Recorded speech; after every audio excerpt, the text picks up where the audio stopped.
Yo guys, it's Mike from Chess Lifestyle, and yeah, today I am at the Japan Center in KL. So I'm here with a couple Shogi friends, and we're gonna check out the Shogi scene. So yeah, they've been a few times already, but yeah, it should be fun. So looking forward to it.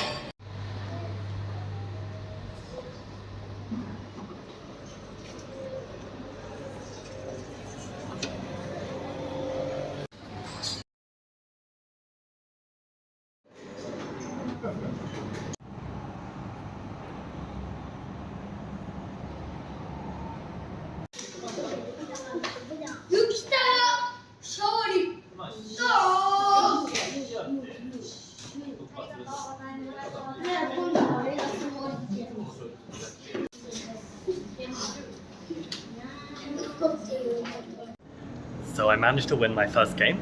I was playing, I guess, the club president actually, I assume. But I don't know how strong he actually is. I'll have to ask Crowno for more details after. It looked like his game was pretty intense though right now.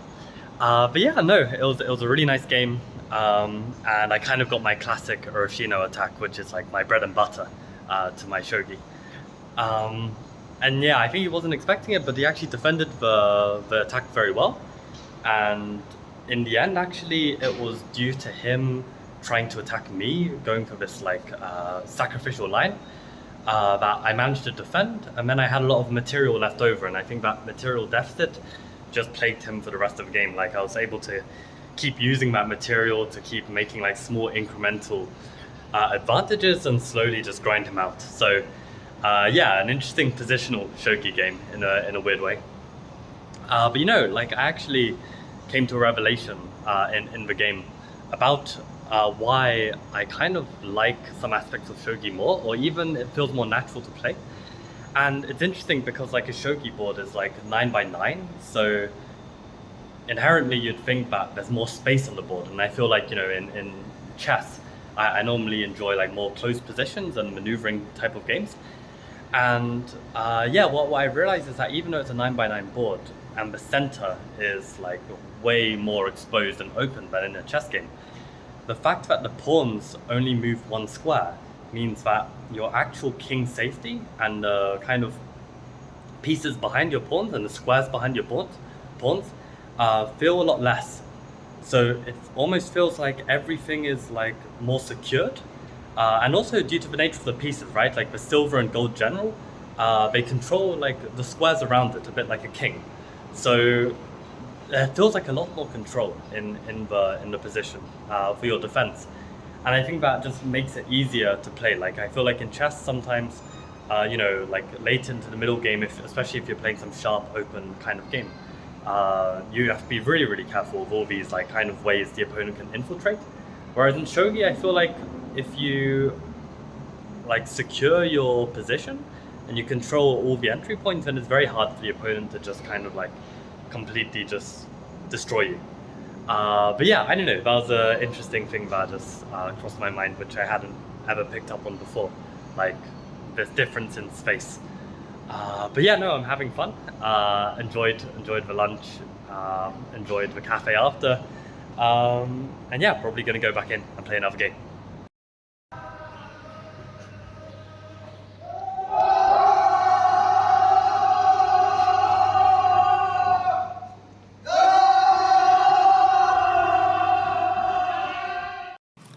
Hi again. So yeah, I wanted to show you guys this position from my second game against the 2-dan player.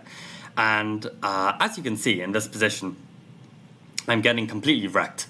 In order to help you navigate this position a bit, basically, this is my opponent's king, this is my king. I don't have a window for my king to potentially escape and run away.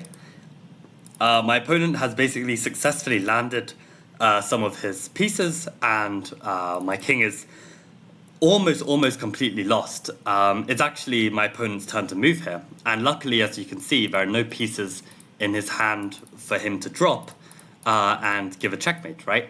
So in this position, yeah, my heavy pieces kind of got pushed back as well, I mean, I do have some hope, right? My bishop is lined up against this diagonal. This pawn is like very close to his king, so I have some chances, right? But in this position, basically, my opponent took the rook and threatens to drop this rook with checkmate, right? So at this moment, I mean, I was already kind of like sighing a lot, and I just pushed this pawn, and my opponent started to like laugh. The spectator started to laugh, and even I started to laugh a bit because it's kind of like, you know, it feels like, you know, there's no hope in this position, right? I mean, it looks like these pieces are so close. My dragon is hanging. He's got a rook that can hang, and what? I'm just making a window now. Like surely there's no hope, right? And in this position, I thought he was just gonna take my dragon, and I really thought that I'm just completely toast here because the only idea I could see was to drop my knight here with potential ideas to like give checkmate, right?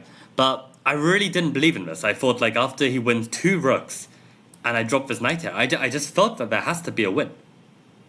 Like I don't know how. Now I'm looking at it, probably just this rook check, right? Like surely this has to win, right? The king here is forced. Can you sacrifice the rook? King takes. But where's the win? Where's the win, right? It's not maybe as obvious as I thought. So maybe like you know, I haven't checked this with an engine yet. I'm gonna do it after looking at this with you guys. But yeah, like I thought he would just take, and I thought I had nothing. But maybe he was right to believe that maybe I've got something here. So he decides to threaten checkmate. He threatens rook here check, king here, and then checkmate, or even use the gold to give checkmate, right? So in this position, what do I play here? Yeah, I bring my dragon over. I bring my dragon to defend this point, to defend this drop. So at this moment, he has a bit of a think, and he realizes that his best option is to sacrifice the gold for my dragon, but redrop the rook and pick up my bishop. So I lose a bishop for a gold. He gets a dragon himself. I lose a dragon in the defense, but I do get a crucial tempo. Now, unfortunately for me, I can't even use the tempo to attack. I can't drop this bishop just yet because basically I've got to deal with him dropping a bishop here, and I thought I was getting toasted here. I think I just get mated, right? Like my king has to move and the dragon comes down and it's over. So in this position, basically, let me promote this one sec. Yeah, in this position, I was very proud of this move. I dropped the gold here as a defensive measure to prevent any immediate attack on my king. And the good thing is now if the bishop drops, I've got a second gold that I can drop here and manage to hold the position. So I felt good about this. And at this moment, I think basically my opponent had to find a more aggressive approach here. I'm not exactly sure what that might be. Maybe it's like dropping a bishop and trying to create some discovered attack on my discovered check. I'm not too sure. But what he played was this pawn move. Basically trying to go for this attack, and it's just like a little bit too slow. Because I'm able to drop the bishop here with tempo on the dragon.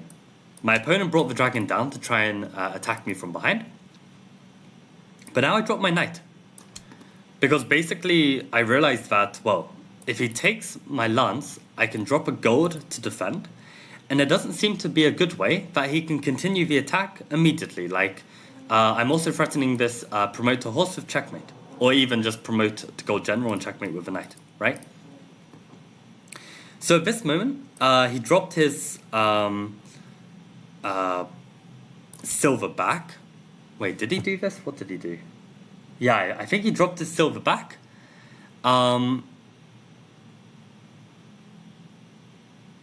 Yeah, and then I think I dropped my gold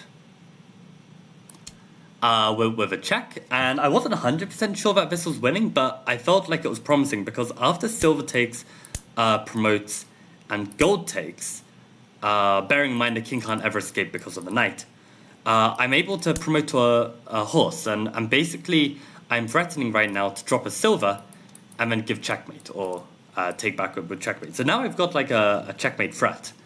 So he decided to take my lance with check. And I have to be very careful here. Do I drop the rook to defend, or do I drop the silver? What do you guys think? So in this position, I dropped the rook, and I feel like this is an important move, because if I drop the silver, I feel like he can sack for the gold, and I don't really want to be running, given he's got 2 golds and a bishop and a lance. And I feel like this position, I'm probably getting toasted, right? Like, I think I'm probably going to get mated here. Like, maybe I can try and run and survive, but it's debatable, right? He can drop a lance, drop a gold. It feels a bit scary, for sure. So rook drop is definitely much better. And he decided to take here anyway, but I just take with the rook. And yeah, he's in big trouble. Like, he ended up dropping a gold here to try and defend, because now I can't drop a silver here because he's got enough defenders. But I found this really, really nice move, rook drop here, because basically he can't take my knight just yet because I can drop a silver, and he can't take because the gold is pinned, right?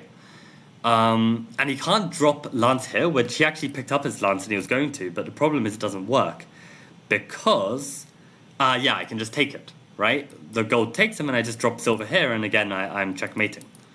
So in this position, yeah, he's already in big trouble. He drops a bishop here. And this is where, like, I'm proud of, like, where my calculation has come, because at first glance, I didn't really see if, like, trading off these pieces would help. But I forced myself to kind of, like, look further into this forcing continuation, because after all, it is a forcing continuation that, you know, breaks down the opponent's defense. And after horse takes bishop, gold takes, rook takes gold, king is forced to take. We have a very forcing sequence. We can drop silver with check, and wherever this king goes, whether it goes to here or here, we have won a gold. So we can drop a gold on this square 5-9, and it will be a checkmate. And at first, when I was calculating this line, I was a bit worried that this king was going to run and escape. But the thing is that my silver is protecting the square. So to show you the line, it went takes. This gold is pinned. This king can't take, so they have to take. I then get sack. King has to take.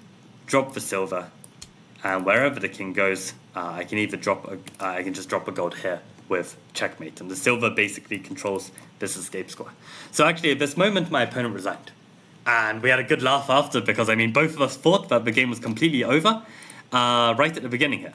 Like when I pushed this pawn, like. I really didn't think that I was going to survive this, given that, you know, this dragon is hanging and the rook is hanging. But this is basically the point, which, I mean, like, I teach all my students that, you know, you absolutely never give up. You just try something and you just pray. And, okay, somehow it actually all worked out, and it wasn't actually easy for my opponent to convert this position at all. Like, I think both of us just thought that it would be easier with all these menacing pieces and, you know, looking like my king is trapped. But actually, I have this escape route. So I haven't checked with an engine yet, and I'll check in a sec. But yeah, hope you found that little snippet interesting. And yeah, I'm probably going to go back to the Shogi Center on Saturday. I mean, the only thing that would potentially stop me is that there is a chess meetup also taking place on Saturdays. So I'll have to see. There's a chance that the chess meetups might be taking place on multiple days. I need to get in touch with the organizer.